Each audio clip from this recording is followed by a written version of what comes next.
f'pajjiżna qegħdin naraw sitwazzjoni fejn s-sigurtà tagħna qiegħda tiġi ta' bilħaq medda inċidenti li qed jiġru ta' spiss u allura hawn din il-feeling illi maħniex qegħdin niġġieldu kontra l-kriminalità.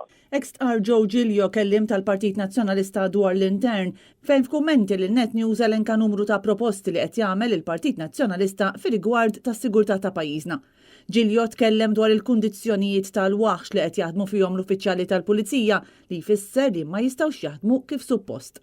Eżempju klassiku kien dak il-video ta' żewġ pulizija fi Pjazza Fradrigo l-ħamru qegħdin jippruvaw jagħmlu l-impossibbli. Il-kellim tal-Partit Nazzjonalista qal li l-barranin li għandhom viża huma marbuta li josservaw il-liġijiet ta' pajjiżna inkella tiġi revokata l-viża u jintbagħtu lura. Hawnhekk ikkummentajna dwar il-fatt li nħossu li identity Malta mhijiex b'saħħitha biżżejjed dan ir-rigward.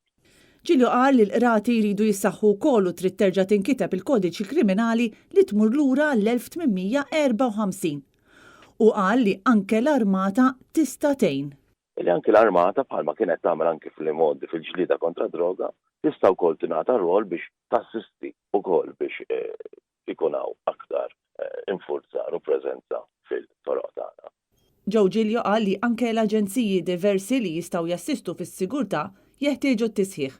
Il-kellim tal-Partit Nazzjonalista qal li dawn il-proposti huma ideat konkreti ta' kif tista' tissaħħaħ is-sigurtà f'pajjiżna u jeħtieġ li jiġu implementati b'mod urġenti.